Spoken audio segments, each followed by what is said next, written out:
Hi, guys, and welcome back to the Backstage Bikini podcast with your host, Grace and Jade.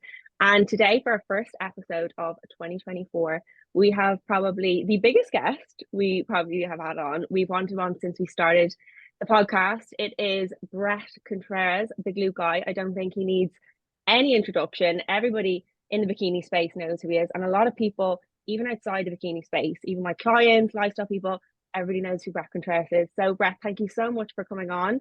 How are you keeping? And yeah, just give us a little bit of an intro about you. Doesn't have to be too long at all, because I know everybody knows who you are. Thank you. But first of all, thank you for having me on, and thanks for the very nice intro. Yeah, about me, if in case you don't know who I am, I've been a trainer since I was like 19. I'm 47 now, so that's like 30, 38 years. 28 years of being a trainer. Along the way, I got my PhD. I have my CS certificate from the NSCA. But what I'm known most for is I invented the barbell hip thrust 18 years ago. These days, people think it's been around forever. It has not. And then kind of like start up the whole glute niche. I was the only glute person around for like 10 years, and then now there's a million of them. But yeah, I feel like when I started out, the bikini competitors were all trained by men who were giving them their workouts, and they'd have a leg day, a back day, a chest day, a shoulder day, an arm day. And I'm like, why would, I remember watching a girl, work out with her boyfriend. Like, this was, must have been like late 90s, early 2000s. And she looks great. She needs a little more glutes for that's what she told me. She's like, I just want to build a little more up here and here. And I watched her boyfriend like 3 days in a row train her, and he gave her like 20 sets of chest one day, and then like the next day they did arms. And I'm like, what is she doing? So when I came onto the scene, I'm like, no, train glutes 3 times a week. And all the bodybuilders were like, what, you can't recover? And I'm like, you guys are training arms 3 days a week. It's just it's such a weird, and they're like, just squat and deadlift, and you don't need to do all these other exercises. I'm like, but you guys do. By that logic, you just bench and chin up, then don't do arms. But you guys do a million exercises for your arms. They're so contradictory. It was just weird. They just don't like change. But luckily, a lot of people listen to me and then start doing what I said, and it was like, start doing these hip thrusts, do kickbacks, do abduction, still squat, deadlift, and lunge, but do all these other things too. And yeah, it just took off, and I created the niche. And then I've been lucky enough to still be relevant. Like, I think of the people who were popular 15 years ago. I don't know if there's anyone that I can think of that's still relevant 15 years later, because social media changes so much. But I'm still fighting the good fight and trying to remain relevant. I have 2 gyms called Glute Lab. One's in San Diego, one's here in Fort Lauderdale. I still work with like 60 real clients every week. I love it. I love training people. I love what I do. And I feel like I'm more creative, probably more creative now than I've ever been. I just recently, these last couple weeks, came up with some awesome exercise that everyone's loving. You think everything's been invented, but it has not. We're always evolving.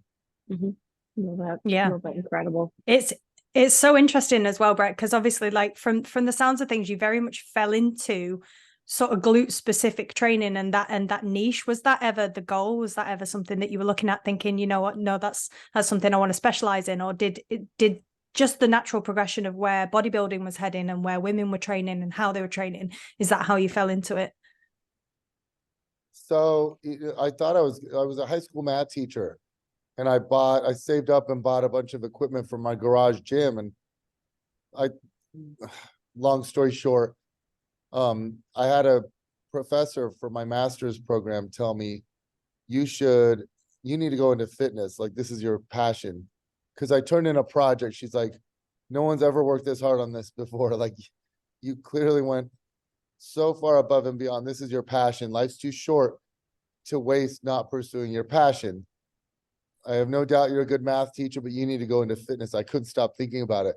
So I'm like, okay, I could start up a personal training business and train my students who are athletes. They'd love training with me.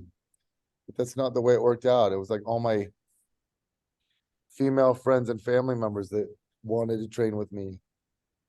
And I remember being like, all my equipment is like, it's for athletes and powerlifters. And they're like, oh, I love training that way. So it was just chance. Like, and then they would recommend friends. Then all of a sudden I'm training all women.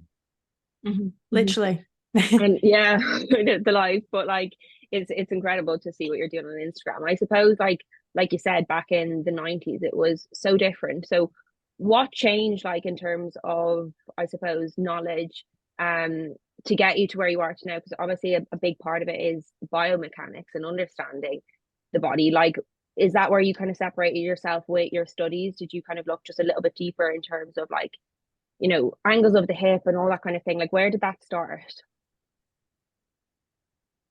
You know, I've always been a scientific person. Like, my grandpa was an engineer. He would get me when I was like a kid, he got me a subscription to Discover magazine. And like, you know,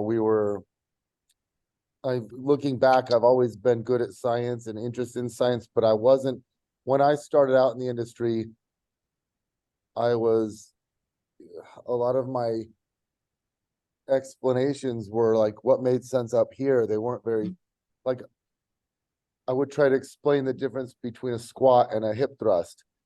And I didn't know how to say in biomechanical terms, like, they have differing hip extension torque angle curves. I didn't know what that was. Couldn't speak that way back then. I went and got a PhD so I could speak intelligently. And I didn't like not knowing the answer to things. And so now I still don't know the answer to most things, but no, if I don't know it, then no one does. Like, you know, I'm friends with the top people in the field with hypertrophy research, and friends with some high-level biomechanists, and I read research almost every day. I still stay in touch with the latest research. So, and I still, you know, conduct experiments myself and publish research, not as much as I used to, but there's so many things we don't know still. But back then, I wasn't very scientific. Like, I learned to be more scientific along the way, and a lot of that was due to receiving criticism, because I was making bold claims, being very confident for stuff that I shouldn't have been so bold with, you know. And so I'd get called out, and then I didn't like being called out. I didn't like being wrong or being questioned, so I wanted to be smarter. And so I continued my education. And I feel like back when I first started becoming more scientific, like getting my PhD, I wanted to sound smart. So I read blogs from back then blogging was all the rage. I read blogs that I wrote, and I'm like, why did I word it that way? There's such an easier way to word things. And so now that I'm not insecure trying to like flex, I now word things simple as possible without trying to, basically a lot of, like, you know, like academia's appealing to fellow academia. And I remember reading an abstract once, and I'm like, I can't understand this abstract, and I'm a PhD. Like, you should always try to relate things to the practitioners. So that's what I always try to relate to the coaches and the trainers, because that's what I identify most with. I'm a lifter, I'm a meathead, a bro, but I'm also a scientist. And first and foremost, I'm a trainer. When you're a trainer, your clients' workouts come first, and you care about their results above your own. And I'm lucky to have some high-level people that I coach and train, and I love it. Yeah. And I they mean, speak for fundamentally, themselves, don't they? Yeah, and it boils back down to that as well, Bret. Like you were interested in coaching people and in fitness. So unless it's going to translate, then the message is lost entirely. But how did you come to sort of immersing yourself in bodybuilding as well? Because that's developed so much over the time that you've been coaching as well. When did those types of clients start approaching you in terms of like the specifics in terms of your training and your niche and what you had to offer from a knowledge standpoint? When did that start seeping into your career? I trained my first bikini competitor in like 2009. But I just trained a couple a year, and then God, I remember the peak was probably like, I don't know, 2018. 2018, I think I was training and writing programs for probably like 50 different bikini competitors. Males, I've worked with a couple male bodybuilders, but it's mostly females. And more recently, I work with a couple of wellness competitors now, like Olympia level wellness competitors, which is fun for me because I miss training physique competitors who can build their legs as big as they can get. I came up with a strength and conditioning background, so I love teaching people squats and deadlifts and variations thereof, and it's really fun for me. These days I still train some competitors, but it's like they're being told, like, don't build your quads anymore, you got to just build your glutes. And that's a challenging endeavor, to build glutes without building your legs, because a lot of the best, I mean, tell me an amazing glute exercise and I'll tell you what other muscles are being worked hard during that exercise. Exactly. It's hard to really isolate the glutes and just build glutes without growing other things. Well, that's going to be a whole other topic in this podcast altogether. So I know a lot of people struggle with it, but I suppose like you've been in the industry so long and you've seen so much, and like you said at the start, like it evolves and your ideas get challenged. Is there anything that like you did back then, in 2009 and onwards, that like you look back and you're like, no, that didn't work? Or do you still stand by like all of your beliefs back then and how you train people? Yeah, well, I mean, we learn that some of what we knew was bro science and it was flat out wrong, the science. But sometimes we learned that we were right, but we were wrong about what the mechanism we attribute it to. For example, I would tell my clients, like, I remember back in my first gym was called Lifts. It was in Scottsdale, and it was like 2007 and 2008. It was open from like 2007 to 2009, I believe, or 2006 to anyway. I remember I came across a flyer that I made for them, like, you want big arms, squat and deadlift. It causes you to release a ton of testosterone and growth hormone. We know now that that's not true. Yes, it could increase your testosterone growth hormone transiently, but it doesn't make your arms grow bigger. To make a muscle grow bigger, that's called the hormone hypothesis. Like, you're going to increase a surge in testosterone and growth hormone, you're going to grow all over. It doesn't work that way. The muscle being challenged gets the stimulus. It's not a whole body thing. And like, I remember thinking heavy weights grows muscle the best. You can't build muscle with lighter weights. Well, yes, you can, as long as you push your sets hard, close to failure. You can build just as much muscle with heavy weights as you can, with lighter weights as you can heavy weights, up to a point. You can't just do aerobic exercise. It's got to be like, even like sets of 30. Some exercises, even probably like sets of 50, you can build muscle on just fine. We used to think otherwise, but so you learn that you were wrong about things. And as far as my methods go, it's funny because I just published a study recently on in collaboration with Mike Roberts' lab. He's a very well-respected researcher at Auburn University, and the student that carried out was Daniel Plotkin. We looked at squats versus hip thrusts, and they tied for glute growth. And Mhm. I predicted hip thrust would outperform squats. Probably half the dudes, most of the dudes in the industry would have predicted squats, but they tied. But I still think hip thrusts outperform squats. It's just that they did twice a week with like 3 to 5 sets or whatever, 3 to 6 sets. And so if you can hip thrust more often than you can squat. So Mhm. the optimal protocol for growing your glutes with squats is not going to be the same as hip thrust. And you can do hip thrust much more frequently with much more volume, Mhm. but that wasn't looked at. So Yeah. Yeah. Yeah. I suppose you got to Yeah. take the quad element in it as well. Like there's going to be an element where your quads go on the squat, which is not what most bikini competitors want anyway. So yeah, it's an interesting one. Yeah. So in terms of, I mean, it's interesting as well, because over time, like the bikini division is relatively new itself anyway, as well as especially sort of throughout your career, Bret, you would have seen it sort of introduce itself. How have you found the training for women has sort of developed, especially with the introduction of the bikini class, and now that we're training very specifically for a specific division? How have you seen a progression in the application of training for women? Because I know you've touched on it in terms of like women were training very much like men back then. How have you seen that progress, and are people more aware of the specificities they need to be looking at now?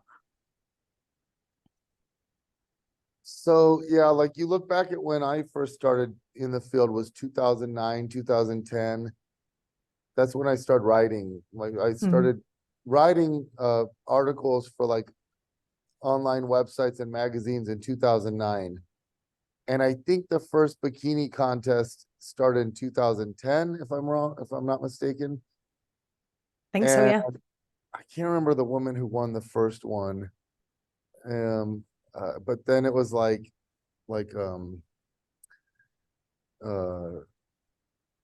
I think Ashley had a run, didn't she? Natalie Yeah. Melton won. Yeah.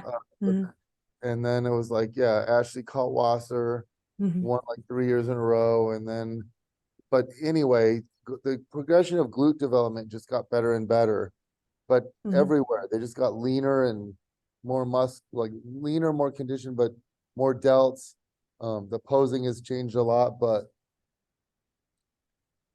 honestly, I think back when it started, I don't think like performance enhancing drugs, they don't look like they use now. That's prevalent in the field. And people don't talk about that because that changes the way you train if you're taking Anavar or something like that. And I was kind of naive to a lot of it, but now I've been around a lot more. Mhm. And so I understand a lot more. And it sucks that we can't talk about, like, the competitors aren't allowed to talk about it because they'll get judged and Yeah. they'll get Mm. cheaters and Yeah, all this. we talk about it a lot on the podcast. You know, we have educators in that area coming on. But I suppose like because you brought it up, like it is a common thing. Like how would your programming vary for somebody who is a natural athlete looking to maximize their glute development, somebody who is assisted? Like, is it a volume thing? Would you place more on the natural athlete or less? Like how would you Not operate just a in that volume sense? thing, an exercise selection thing too, because if you're taking, and it's crazy because even the dosages, like the women used to take, in my experience, I don't have a lot of experience with this, and I've never like instructed a client what to, they have other coaches that help them with this, but I'll ask. And it's like, I feel like it used to be like you take 5 milligrams of Anavar, maybe 10. Now I've heard crazy stories of women taking 20 milligrams of Anavar a day and like, or like Anavar and other things and like 3 things. And I'm like, for bikini? And it frustrates me because I feel like they never even tried a progressive overload protocol before they did that.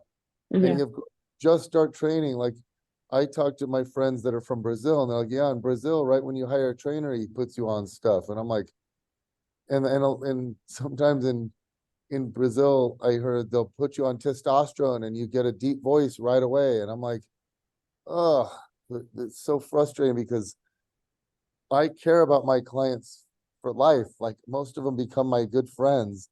I don't need Yeah. them to win a competition for me to be popular. Mhm. Mhm. I don't, Mhm. I don't treat my clients like chattel. Like I need to push you as hard as I can and try to get you to take all this stuff so you can win a show, so I can build my business that way. But anyway, yeah, it changes everything, because it's now, if you're taking 10 milligrams of Anavar a day, and some of them are taking other things too, SARMs, peptides, and then they can build muscle easier and lean out easier. So they don't have to first of all, they don't have to utilize progressive overload. They don't have to train as intelligently. They can kind of just go in the gym and show up and do most like random glute workouts, and then they end up, because if they lean out, their quads will look nice. They don't have to build their muscles the hard way, So it affects effort, it affects volume, it affects exercise selection. You don't even have to have a real plan when you train that way. You don't have to use periodization strategies or anything. You just you just move. you just train your glutes, they grow, and then you diet down. You train everything, and then you diet down, do a ton of cardio, and you end up being shredded with delts popping and quads popping, and you didn't have to. When you have to do that naturally, it's a very frustrating experience, because you work so hard to build your glutes up, and then you lose them during prep. It's really hard to maintain those glutes and keep that hard-earned glute size. And so and I wish people could talk about it more. What I hate is when people go, progressive overload is not important for bikini competitors, should not be using progressive overload. And it's like, how in the heck are they supposed to? They're not telling you they're taking stuff. How are you supposed to grow muscle? Like, if you're not even placing, and you're getting like 15th place and stuff, and then like you want to move up, how do you think you're going to change your physique? You got to get stronger, and you got to build the muscles that build your weak points, what the judges tell you to work on. So it's very frustrating, the misinformation out there. But it does change the training. And so, to answer your question before that, how the training methods have evolved, well, we've become a lot more scientific about glute training. Girls are now learning to prioritize like glutes and delts, because those are kind of the two muscles that need to really stand out for bikini. But it's also just the science of hypertrophy overall expands as time goes on, and so we get more effective about learning how to train every muscle for hypertrophy. And but then there's the way that's evolved with like natural lifters, and then the way training has evolved for geared lifters. And that, I feel like, just the drug protocols have evolved, and then they don't, and they have to train uniquely for it. It's just being realistic, isn't it? About like being realistic about the work. If they kept using progressive, like, okay, I've got a lot of natural lifters, and they're thin and like naturally thin, and then it's like, I'm always, if they stick to their protein, they hit their calories. It's like, the stronger they get at squats and lunges, the better their legs and glutes look, But you take a girl who's on a bunch of stuff and do that, their quads will get too big for the sport. So they can't do that. So I wish they could just tell you that. Listen, you should you out there reading this, you should do squats and lunges. I personally don't do it, because I'm taking 10 milligrams of Anavar a day, and they'll get too big. But don't do what I do, because instead they'll say, I used to do all that, now my glutes look way better, and I'm doing these wimpy movements. I shouldn't say wimpy. I hate when people bash glute exercise. Like, they're all great for different reasons, but you do have to get stronger, and you do have to work hard, and exercise selection does matter, but it's a kind of like a taboo thing to talk about in our industry. So I'm glad you guys talked about previous podcasts. We have No. to, because I think we spoke about it before we came on, Bret, like our primary audience, a good chunk of it is first timers. So us, like, we've done a few seasons now, we're still amateurs ourselves, but we are quite aware of what happens and what assistance is out there and what protocols are being delivered and things like that, just because of our exposure. But I think it's important, a message to deliver, especially when you've got a platform to encourage first timers to actually naturally pursue their own body's potential before you introduce things like that, because like you said, there's a huge impatience now in bodybuilding. I find it's out there, it's on social media, everyone can see it, everybody wants it yesterday, and I think it creates that urgency, therefore it leads decision making astray, perhaps. Not just in bodybuilding and bikini, you see it in powerlifting too. You see it, like, careers used to last way longer. Now these guys are fizzling out within 3 years of hard training, and it's greed, it's impatience, it's, I want to build strength so rapidly, and they crush themselves. But yeah, it's so frustrating, because it's like, especially when you get these girls taking Anavar, and then their workouts are like plyometrics. It's like, just plyometrics and cardio. And it's like, just don't take the Anavar and do resistance training, and you'll have like, do progressive resistance training, and you'll get the same results or better than doing, like, taking drugs with doing these workouts that aren't effective at maximizing hypertrophy. Especially because there are side effects, you know. The voice, the main one being that your voice can get permanently deeper.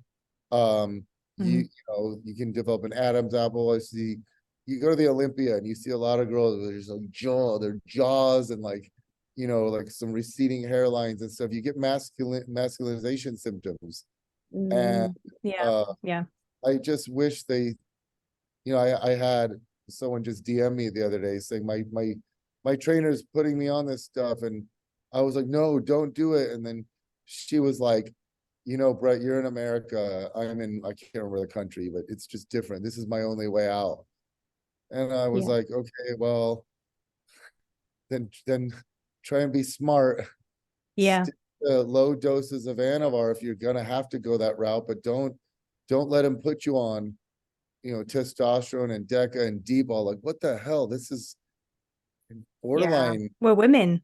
Criminal. We're women. Give them, Crazy. like, but it's anyway, a lack of understanding for the female body, but also a lack of understanding towards, like, programming and actually understanding, like, how to grow the glutes. Because I've said it in podcasts previously, like, when my initial introduction to bikini, like, I don't even think it had a hip thrust. I was barbell squatting like 3 times a week, but I never had a hip thrust. Like, there might have been a split squat, but there was no kickbacks, nothing that I'm doing now. And it's very easy for people in a similar boat when they get that program to think, I'm not making any glute progress. The easiest thing to do to go on assistance. And it's like, right, if we had the understanding, and that's why, you know, your conversations, your posts are so valuable, because it is possible to grow your glutes and get an amazing physique without using those things, or at least using a very, very small amount and not going to those extremes. Because, you know, since I've kind of been following you a lot more, and, you know, hip thrusting a lot more, and even kickbacks, which I'll hold my hand up, like, years ago I would, like you said, all those kind of wimpy things, I just, like, whatever, they went over my head. But now I actually understand it, and you see the people making progress, and I'm like, my glute progress has just been massive the last year and a bit. And it's like, if people had that understanding before they actually went to those extremes. It's so frustrating, because the misinformation out there has been being driven by jealous men. They're so threatened by women. It's the weirdest thing. It's like these stupid, idiotic men. Like, I'm embarrassed of my own gender. They're the biggest freaking morons you've ever, and I wish women called them out. I wish called them out more often, because they'll be like, just squat. No, you freaking idiot. I did used to just squat. My glutes weren't nearly as big as they are now. But if that was your advice, just bench. Why are you doing pec deck? Why are you doing, you freaking hypocritical idiot, you moron idiot. Like, you're so dumb. You're so freaking stupid, because they don't even take their own advice. How do you talk to someone so incredibly stupid, like dumb? Like, not even aware of your own biases, you freaking moron. If you really believe that, you stupid, dumb male idiot, you wouldn't do curls. You would just do pull downs. You wouldn't do lateral raises. You just do military press. Like you, if you thought that compounds were everything, and then they'll sit there and go, just squat. LOL, stupid exercise. And they're such dumb, moron, idiotic hypocrites. And it's so frustrating because they're actually giving women bad advice, because it's like, it would be, what they should say is, make sure you're you make sure you're also like, make sure you're doing compound movements as well. Like, don't forget to do squats, but don't say just squat. Like, I've never known a bodybuilder to just do one exercise for a muscle group. And and it's just so weird because you can take these, they're just threatened that women are training differently than, and that they don't they hate that women don't listen to them anymore. It drives them crazy. Like, because the gym is a male thing, isn't it? And it's like, and these coaches giving these silly protocols where he's like, I remember there was this popular evidence-based coach that pretended to listen to the science, and I would speak with him at seminars and everything, and these girls would be like, Bret, I came to this guy wanting glute growth, and he gave me twice a week I'm doing squats, leg extensions, and leg curls. So I'm like, so she came to you wanting glutes. You gave her squats, which is a good, leg and glute exercise. Then you decided to isolate quads and isolate hamstrings, but not isolate the glutes. There's this disconnect. And and there's still, I invented the barbell hip thrust almost 17 and a half years ago. And now we have machines everywhere for hip thrusts. And there's so many good, and not just hip thrusts, there's so many good targeted glute movements. And there's this it's almost misogyny. It's almost like a thinly veiled, like, they're so threatened by women using bands. And so they bash these bands and everything. But hell, during the quarantine, I was putting these girls on body weight and band movements, and they're like, Bret, is this weird? I feel like my glutes are growing. Yeah, because their volume and frequency went up. It's like, they're bored. They're hitting glutes every day. You can grow your glutes using body weight and band movements. How many guys ever know what works for glutes? They've literally never done a hip thrust. They've never tried bands in their life. And you give them bands and you say, do like lateral band walks or standing hip abduction, or even just keep your knees out and try to do 20 bodyweight glute bridges, keeping your knees out. And they can't do it. They literally have the weakest glute medius, upper glutes. They have no glute medius strength whatsoever.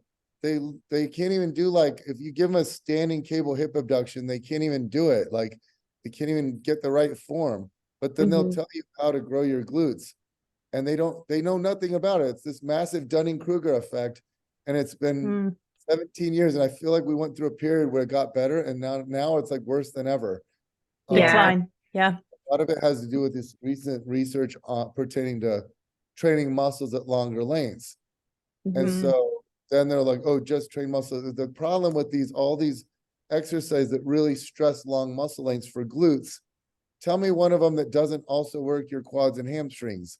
So Exactly. like, okay, squats, lunges, split squats, step ups, RDLs, all of them work the quads or hamstrings as well.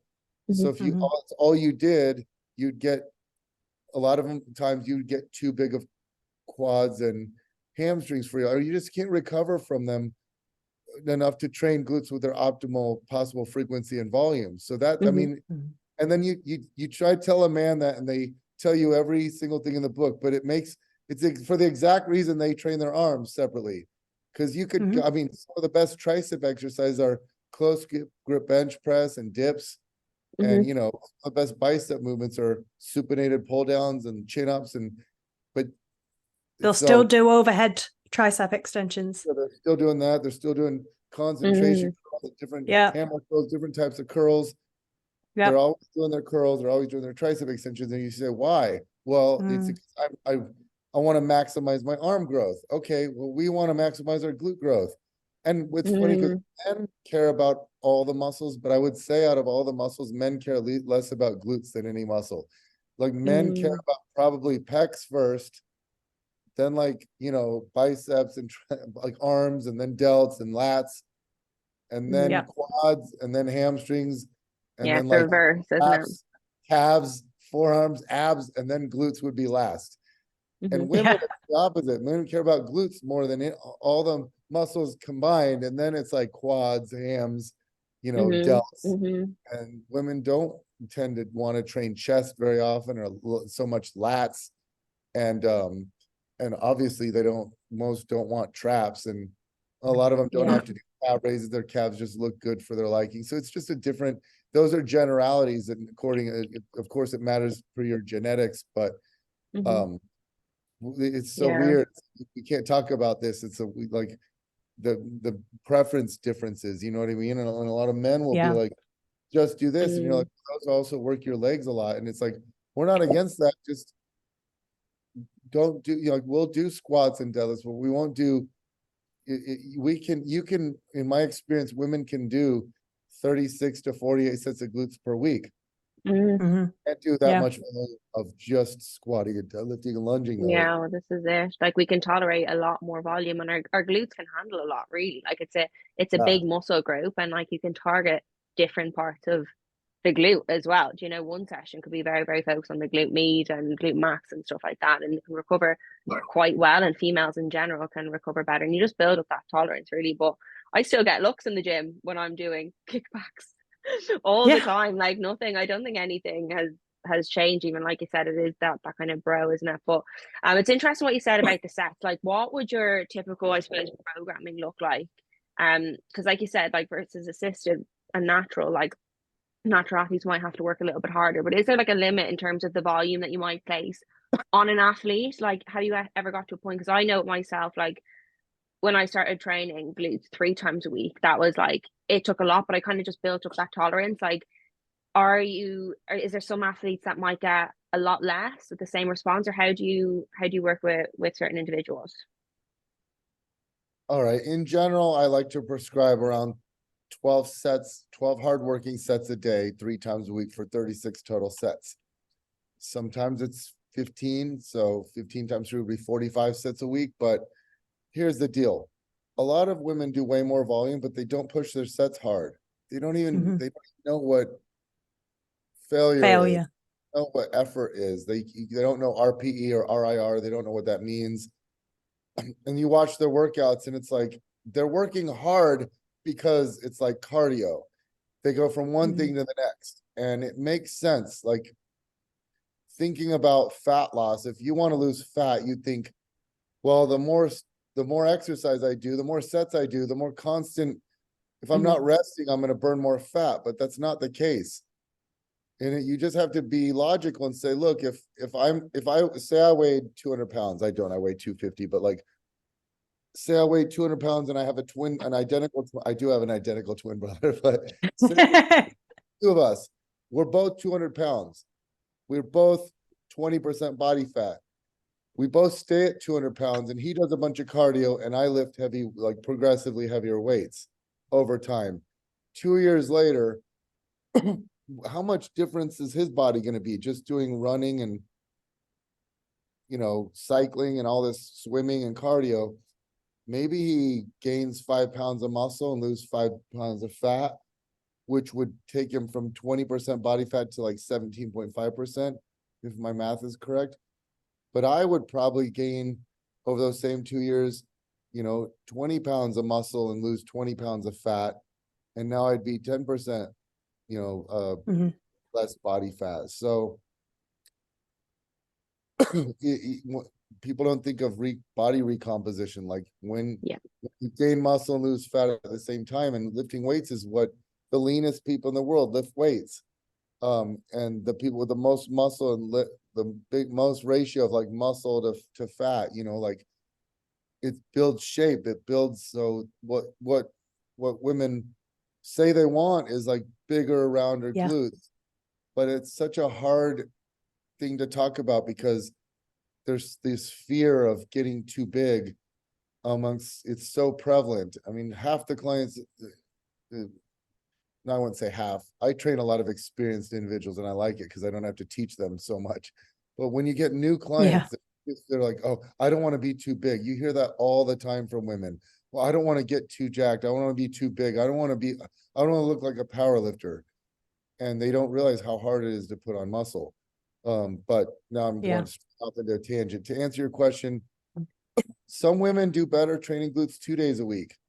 With like 12 sets. But when you say working sets, it's funny because I train my clients are pretty impressive. I train some high level people, okay?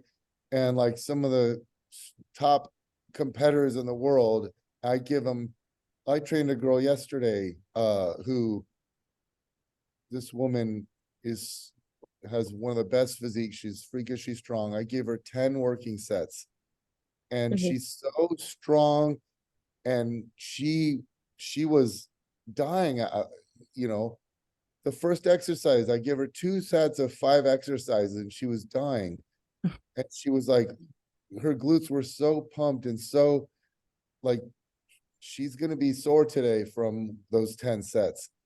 Yeah. But she get milk everything out of those sets, whereas a beginner, they haven't trained their bodies to be that way.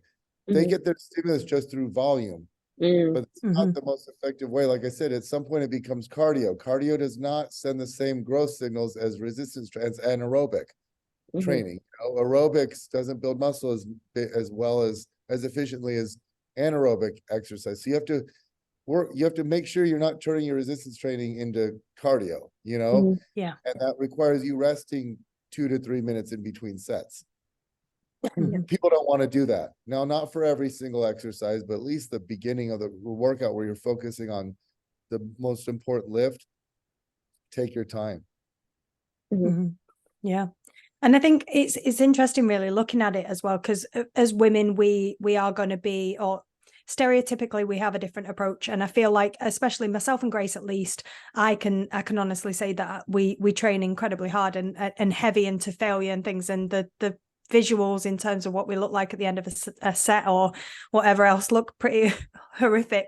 So I feel like that trend is definitely seeping into like women's training. But in terms of other mistakes you find that women make specifically, whether that's be specific to bikini training or bodybuilding training or just training in general with their glutes, what mistakes do you see, Bret, quite commonly? And what's preventing people from building the physique that they want? Well, I would say the most common would be not like leaving too many reps in the tank, not carrying out your sets close enough to failure. That's a big one. Like, and that's why when you say like, when you tell someone like, don't do so many sets, they can't envision getting a good workout just 2 sets per exercise. I used to be that way when I was like younger. I used to think, God, how could you get a good workout doing so few sets? Took me time to get good at going to failure. You have to you get better at it, Yeah, definitely. I've been training for 32 years. Sometimes I just do 1 set of an exercise. If I go to failure, like on hack squats, I'm so weak on the second set. If I go to actual failure, like I can push it so hard. So I would say not pushing their sets quite as hard. And then like if they follow like one of these males we're talking about, and they'll be like, LOL, that doesn't work, just squat. And I've had two girls come to me who had this, and it's funny, I don't know why this is still popular, but they have this trainer who bashes hip thrust, bashes glute isolation, and they were doing that for like 2 years. Both of them trained with this guy for 2 years, and then they started doing hip thrusts, and their glutes development went through the roof. And it's funny because both of them, their glutes have gotten way bigger, just in the last few months, and that trainer still bashes them for doing hip thrusts, and they're like, but my glutes have gotten big. It's like, it's the weirdest. It's not about science anymore. It's this weird guruism. Mm. These guys could never, you could publish studies, you could have you could have 1,000 women saying on the responses, I saw way better results when I started hip thrusting, and they would not change their minds. They will never, No. it's not about science to them. No. What's emerged because of social media algorithms is a bunch of Trends. it's not even, it's a bunch of idiots pretending to know stuff. No one Mm-hmm. know, we don't know the answer to a lot of things. And only the top, like secure, like it's funny because even in academia, there's liars, cheaters, insecure. You see the same flaws you see in everyday people, even in the top academics. Yeah. But like, you've got to be secure to say, what's better for glutes, this versus this? I don't know the answer. Here's what I Mm-hmm. think. But online, these guys are saying bold claims. Bold claims, pretending to know everything is what makes you popular. And I look at these guys, I'm like, they don't know that. There's never been a study on that. And I train people, I do the opposite, and I get better results than you, you know? But that's what the algorithms don't like science right now. The algorithms don't like Facts. well, they don't like cautious claims Mm. either. The pseudoscience spreads more rapidly than so, and like controversial stuff. So when you make a bold claim, it gets so that it's like, I remember when I moved to a new school in the 3rd grade, I had no friends and I wanted to make new friends, and I started swearing. I started saying cuss words. They wouldn't even make any sense. I just throw like 10 cuss words together in a row. And all of a sudden people were like, whoa, he's like a rebel. And I started building friends. So I started cussing. I got more friends. It was the weirdest thing. I still remember it. 40 years ago, 39 years ago. And I was like, I'm going to swear and more people like me. This is weird. So I swore more often. So it's the same thing nowadays on that level. Like, I'm going to make a bold claim. Oh my God, I got attention for the first time in my life. I'm going to do it again. I'm going to pretend I know the answer to everything. So now you have all these online guys going against how all the top bikini competitors who have the best glute development, they all train very similarly. And they're going against that because that's controversial, and that's the only way they can get attention is to lie. It's just a very cowardly, what you get rewarded for being a charlatan and a coward these days. So anyway, if people follow them, then they're just doing very ineffective protocols. They're just doing like, if you try to get all your volume out of long length exercises like squats and lunges and RDLs, that's not effective. And men know this because that's not the way they train their bodies, you know? Yeah. Also is not effective for the long run because everyone I know has injured themselves from squats and deadlifts. That's what you, the men in the industry pretend, that's like taboo. You're not allowed to talk about that. And then they're like, well, you might, because that's how you just don't know how to squat and deadlift. No, we do know how to. So you can't use that excuse because the girls aren't hurting themselves with the thrust. They're not hurting themselves with kickbacks and back extensions and abduction, especially if you do things in the right amount. But if you get carried away on these exercises, there's reasons why you hurt yourself. Because they're the hardest at long muscle lengths, they're also the hardest with the most flexed joint positions, and that puts more compressive forces and more joint stress on things when that's like, I hate the word impingement, but things are impinging more. So that's why a sensible program, in my opinion, for the glutes uses what I coined the term, the rule of thirds. But it's like third of your exercises should be from horizontally loaded movements that load the body. Think of the human body front to back. So hip thrusts, glute bridges, kickbacks, back extensions, things like that. Then another third should be from vertically loaded. These are your squats, your split squats, your lunges, your step ups, your RDLs, your good mornings. And then the remaining third from abduction movements, that work your body laterally, because those build the upper glutes well in the frontal plane. They build the lower glutes in the transverse plane. But those are all your abduction movements. And so that's a wise way to program, in my opinion. Yeah. But Yeah. Yeah. it's sad because some of the bikini competitors just depends on who you follow. And if you're following one of these people, then you're not doing the optimal exercises. But Yeah. I feel like most bikini competitors follow other bikini competitors, and they're all doing the rule of thirds anyway. You know what I mean? Yeah. Yeah. Yeah. But Yeah. bikini that doesn't like high level bikini sphere, you don't see that as much. But you see that still a lot of confusion in the glute space.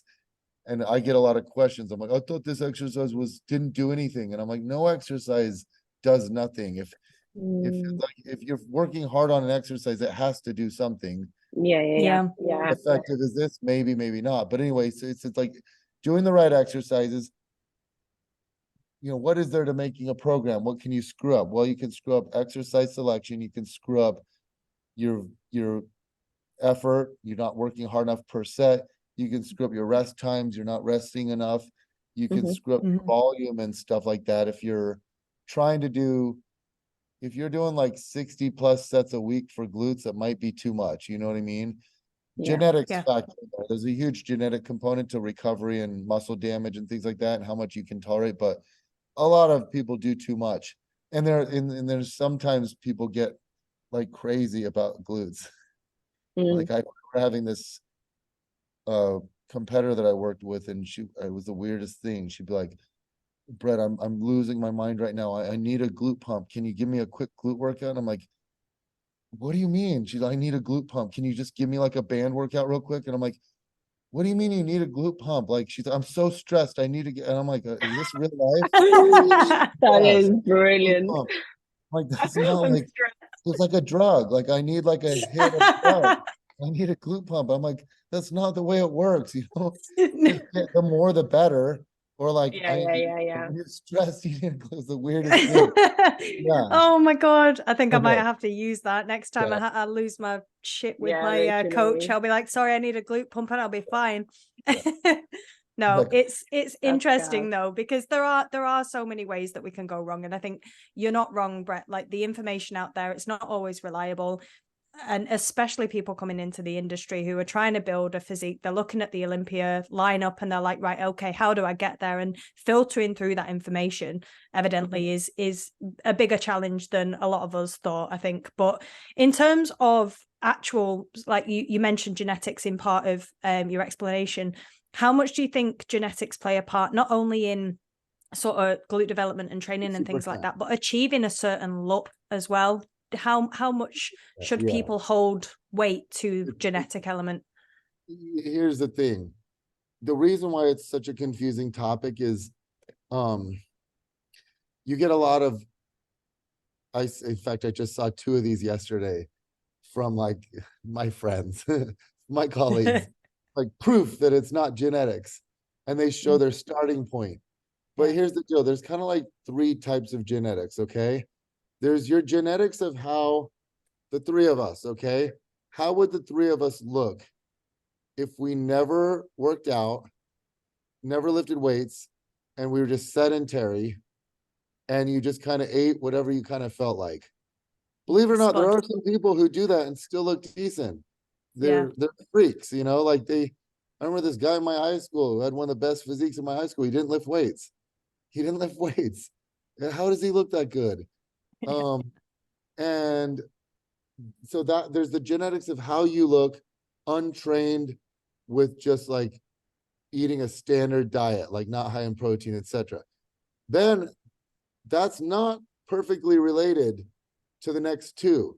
It would make sense that the person who has the best normal like resting genetics would then look the best when you lift weights.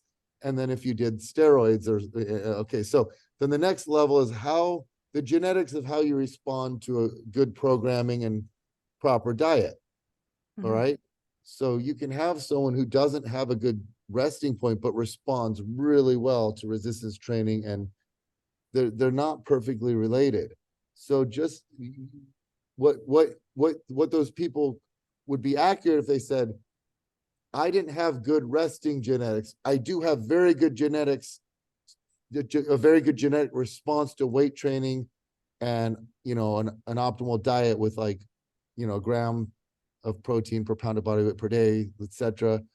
But then there's a third level of genetics, is how you respond to like anabolic steroids and peptides and things like that, because you can see, I remember I used to train at this gym, and I remember I was doing hip thrusts. It's funny because it must have been like 2015 or something.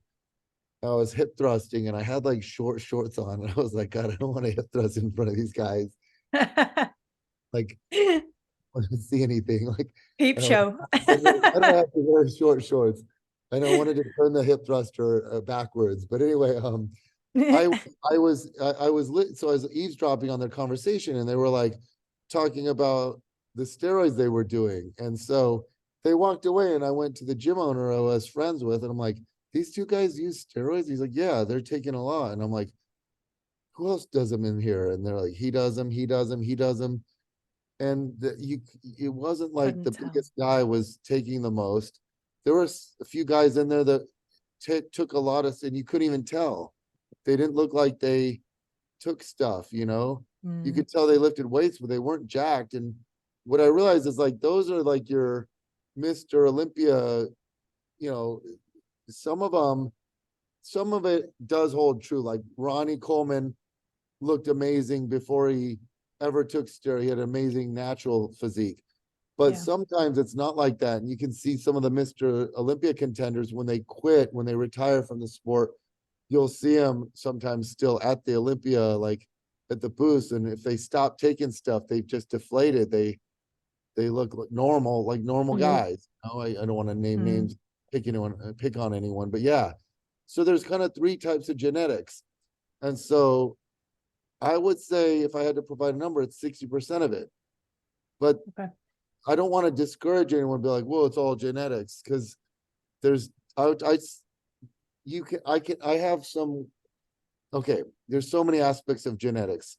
There's your anatomy, your skeletal shape. That influences how you look.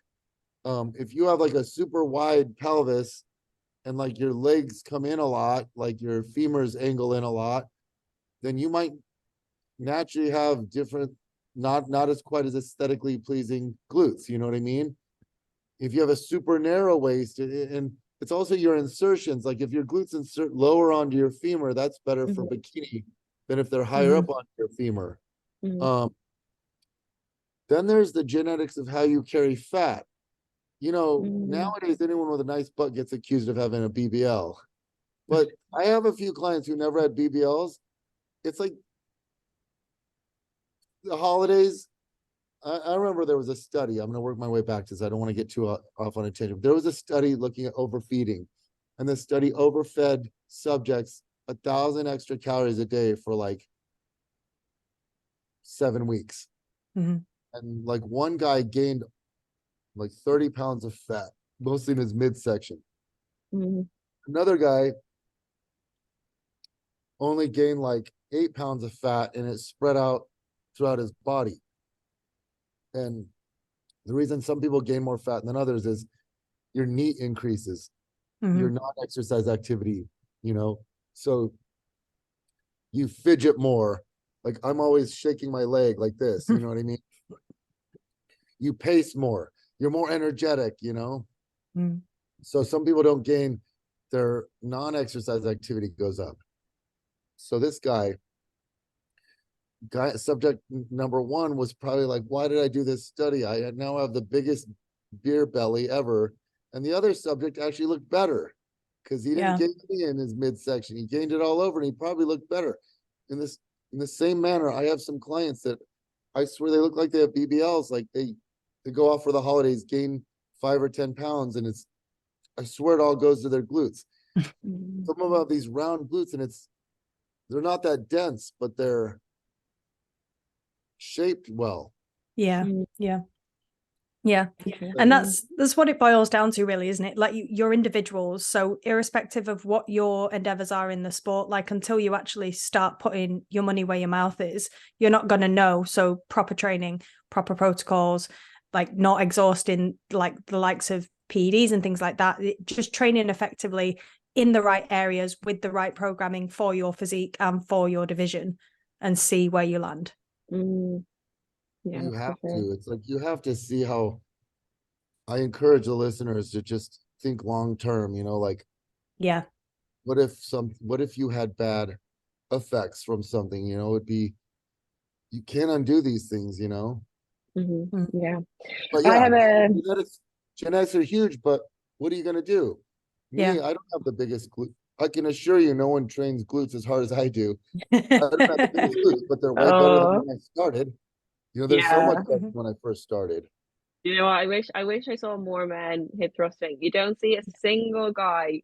I would probably fancy him if he did do hip thrust. You don't see any of them there. Like it's crazy.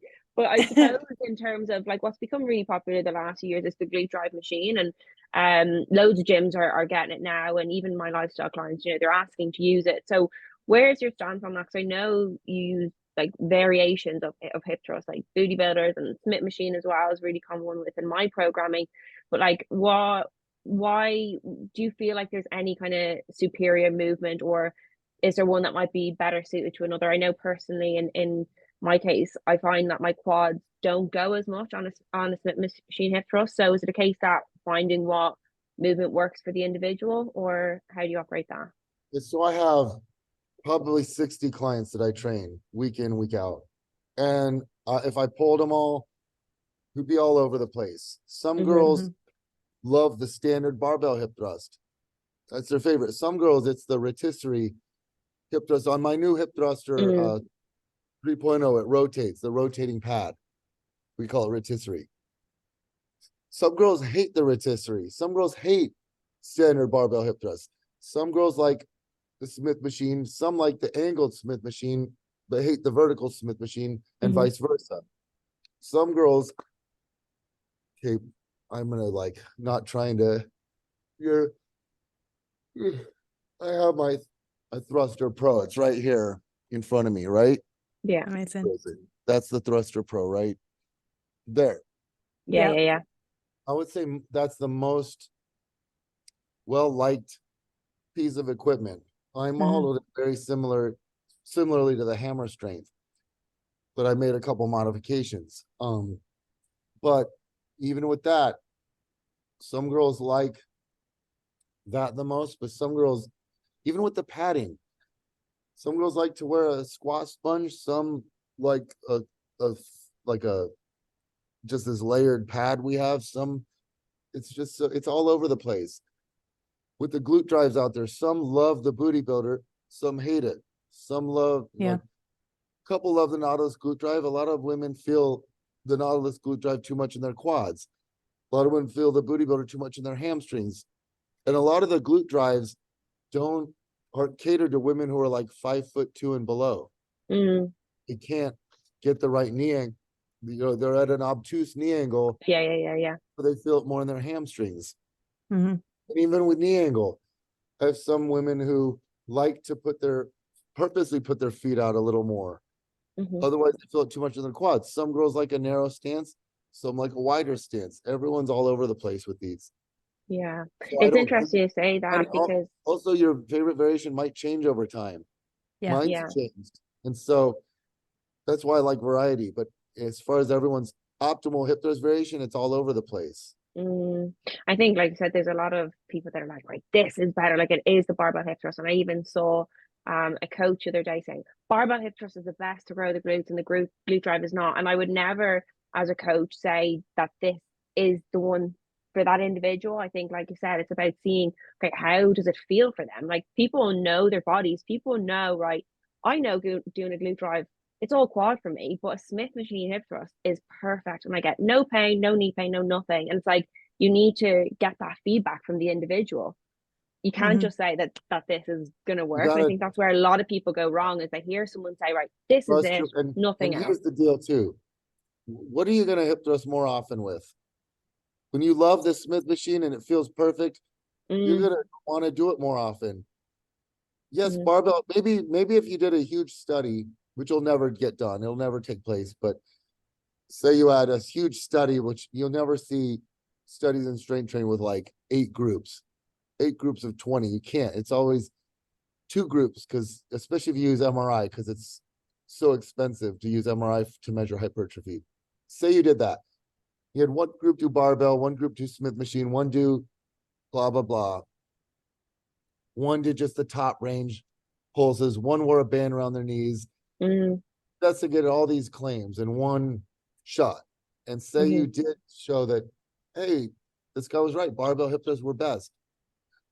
But if your gym doesn't have a good environment for that, like you have to smuggle a aerobics step and risers over the corner, drag a barbell over and all the plates, you're not going to do it very often. So a lot of it's your logistics, you know, it's going to be a pain in the butt to set up. If you have a glute drive machine, you just throw the plates on. So even if it is not theoretically optimal, it might be more beneficial because you're going to do it more often. But you see the same arguments with quads. Like, don't Smith machine squats suck compared to barbell? No, they're all awesome, you know. Yeah.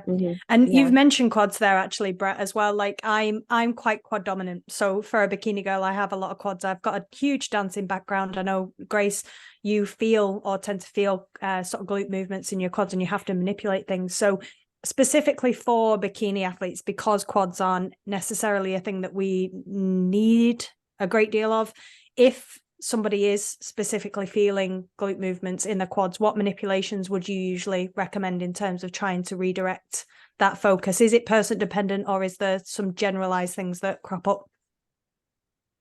Well, if you're talking about hip thrusts, then you can try, you know, putting the feet out more or elevating the feet, using, you know, do a deficit or 2 benches, which isn't always easy with like barbell and like glute drive, but you can also put a band around the knees. That what people don't realize, they think pushing out is glute medius. Well, when you're at the top of a hip thrust, you're in the frontal plane. That's glute medius. When you're at the very bottom of a hip thrust, it's more especially if you go real deep, that's glute max pushing out, abducting. So band around the knees. You try manipulating foot position and like maybe a smaller shoulder elevation or a foot elevation. But you can also just try different exercise. If you feel like you're quad dominant, maybe, you know, maybe you can do more like RDLs, back extension variations, 45-degree hypers. And then as you grow your glutes more, theoretically, you start using them more. Brain realizes this is a strong muscle. I'm going to activate it more. So you can look over time. When you grow a muscle, you use it more. And CNS will go, oh, this muscle's bigger, it has better leverage. It's a good muscle to use for this movement pattern. I definitely feel like that has been the case with me the last while, but I had spent a lot of my training career building my quads because I just didn't have the awareness, and I was squatting a lot. I was doing a lot of leg extensions. So I enjoy training quads, and I just didn't have the level of knowledge that I did now. And I feel like that caught up on me then when I transitioned to glute training. Is like my quads were stronger, and like you said, my body knew that. So even anytime I did a hip thrust, it was like, right, quads are stronger, let's get them going. So I really, really had to hone in on the isolation and just remove anything where my quads had to go, so I can build up that strength in my glutes. And I feel like I'm there now. But it's really interesting you touched on that point. And I suppose you learn these things in your training career as you go along.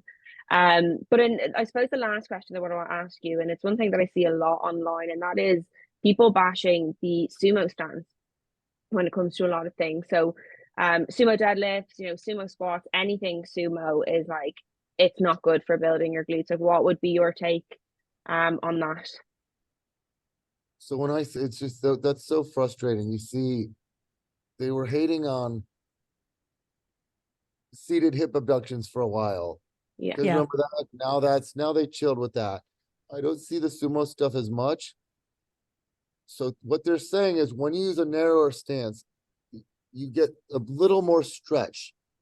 It moves through a little more range of motion compared to sumo. And when you're in sumo, they'll say, well, it's less glute stretch at the bottom. They'll also say, well, since your adductors are in a better position now to contribute to hip extension, it's all adductor and no glutes, and that's not the way it works. Because you feel more adductor doesn't mean it's not you also feel more glute when you go wider. In Mhm. sumo, you feel your glutes working. With EMG, there's like, say, 10 studies, I would guess. I have them all pasted. One of them on deadlift shows equal activation. Most of the squat studies show more activation with squats during sumo, but EMG doesn't predict hypertrophy perfectly because it doesn't look at the stretch.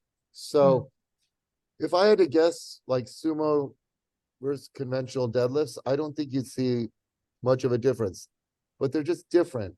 And people's hip anatomy, some people are better at sumo, some people are better at conventional. You got to listen to your hip anatomy. Ideally, you'd do them both, you'd feel fine with both of them. There's some people who can't, you got to like learn your own hip anatomy. Some people can't go that deep or they hurt themselves. Their hips get, too much impingement.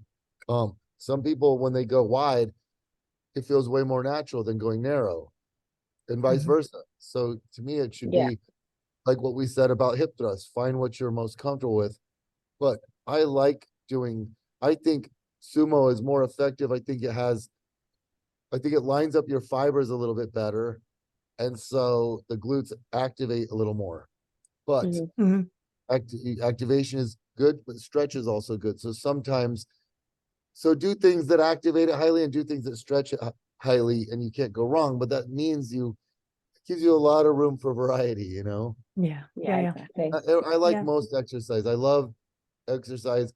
Variation is a good thing for the long run. It's good for the short run.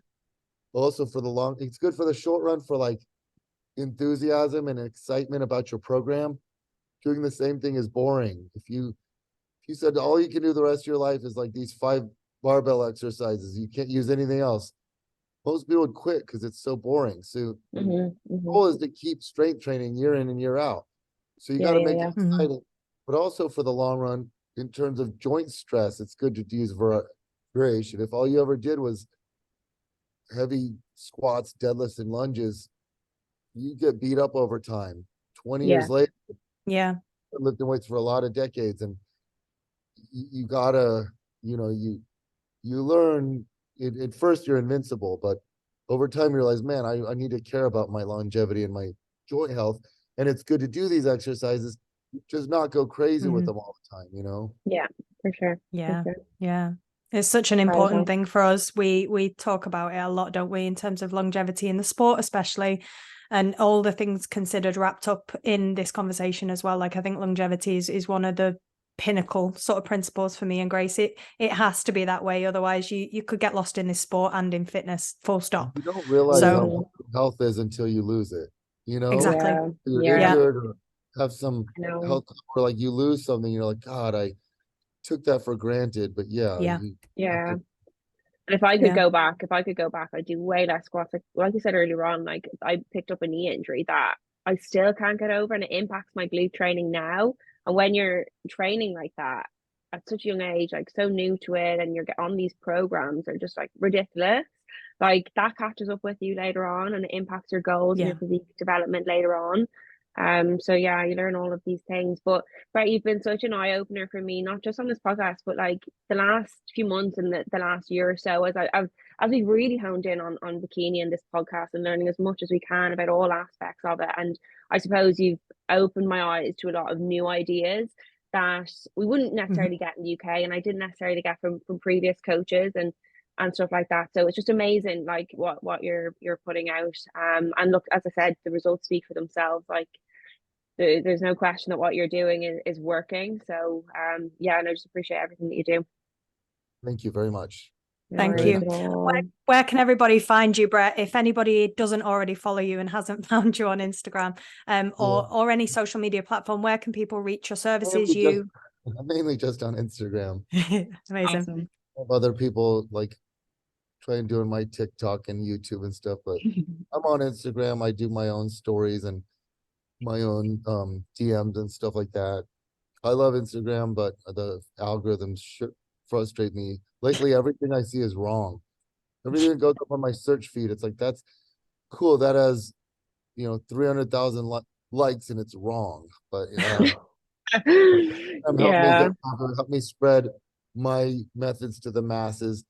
For So sure. that's where I am mostly. If you don't remember Bret Contreras, you could type in the glute guy and I come up. Yeah, Can't miss amazing. him. And hopefully we get out to your gym one day. That is like my life goal. Just to go over there Love to it. the States and just I experience it it's funny all. is my gym is so amazing here in Fort Lauderdale. I have such good equipment. I can't even program my methods to the masses because they I don't have. know it's so hard. Yeah, I Can't know. But look, replicate the kit. yeah, we'll just try replicate it as best we can, and hopefully we end up like all your athletes. It's just incredible. It's amazing. But thank you so much for your time. You're very welcome. Anytime you want me back on down the road, let me know. Yeah, Thank you. Done amazing. deal. Thank Okay. Thank you. you.